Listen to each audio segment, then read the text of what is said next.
جب نبی پاک علیہ السلام نے مختلف بادشاہوں کو خطوط لکھے نا اسلام قبول کر لو، تو کیسر روم کو بھی خط لکھا۔ کیسر سیانا آدمی تھا۔ سیانے لوگ جو ہوتے ہیں وہ زمینی حقائق دیکھتے ہیں، جذباتی فیصلے نہیں کرتے، وہ معاملہ فہم ہوتے ہیں۔ کیسر روم کے پاس میرے محبوب کا خط گیا، اس نے فوراً نہیں فیصلہ کیا، کہنے لگا کوئی، ورنہ بہت سارے ایسے بدبخت بھی تھے معاذ اللہ جنہوں نے حملے کی تیاری شروع کر دی، ہمیں خط لکھا ہے اسلام قبول کرو ہم حملہ کریں گے، لیکن یہ سیانا آدمی تھا۔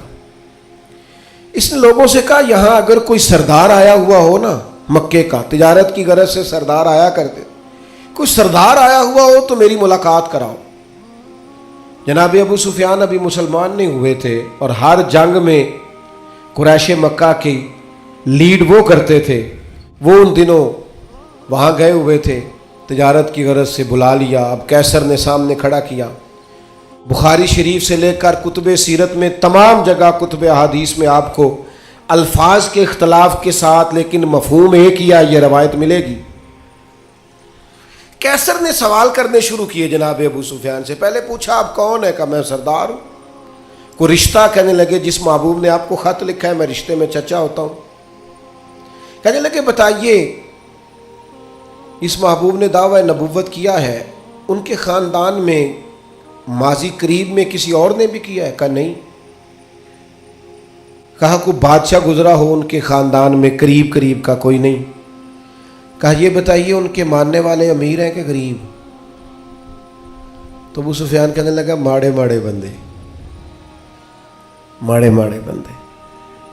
میں آپ مجھ سے ناراض نہ ہوئیے گا، لیکن محفل میلاد میں بھی ماڑے ماڑے بندے آتے ہیں، سیاسی سماجی لوگ بھی آتے ہیں کسی سے ادھاری ٹوپی لے کے، ان کا خیال ہوتا ہے چلو میلاد کی محفل کی بھی قیادت جلدی سے ہم لے لیں، جلوس بھی جلدی سے قبضہ کر لیں، کل کو ان لوگوں کے پاس بھی جانا ہے الیکشن کے دنوں میں۔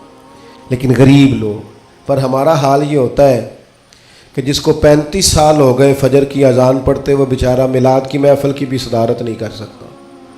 وہاں بھی جن کے ہاتھوں میں نوٹوں کی دتیاں اچھی ہوں ان کی سیٹیں اگلی ہوتی ہیں۔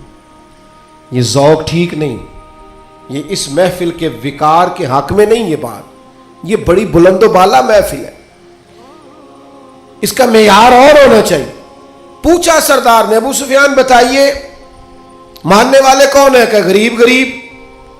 فرمایا یہ بتاؤ تمہاری کبھی ان سے جنگ بھی ہوئی ہے؟ کہا ہوئی ہے۔ کہ نتیجہ کیا نکلا؟ کہا کبھی ہم فتح یاب ہوئے کبھی وہ۔ کہنے لگا اچھا یہ بتائیں ان کے ماننے والے گھٹ رہے ہیں بڑھ رہے ہیں؟ ابو سفیان کہنے لگا جی بڑھ تو روز بروز رہے ہیں، اور نتیجہ خیز ہو رہی ہے دعوت۔ اس نے کہا اچھا یہ بتائیں جنہوں نے دعویٰ نبوت کیا ہے کیا کبھی انہوں نے جھوٹ بھی بولا ہے؟ ابو سفیان کہتے ہیں کہ میں ایک منٹ کے لیے سوچ میں مخالف تھا نا، مخالف رائے دے رہا تھا، لیکن میرے دل کے اندر سے آواز آئی معاذ اللہ میں انہیں جادوگر کہوں، شاعر کہوں، ساحر کہوں تو شاید کوئی شخص میری بات پر توجہ دے، پر نبی پاک نے جھوٹ بولا یہ تو مانے گا ہی کوئی نہیں۔ کہتے ہیں میں نے کہا بات بالکل سچی کرنی ہے۔ وہ میرے سامنے پیدا ہوئے، سامنے جوان ہوئے، سامنے ان کے بال سفید ہوئے، پر اس محبوب کی زبان سے جو بھی نکلتا ہے حق اور سچ ہی نکلتا ہے۔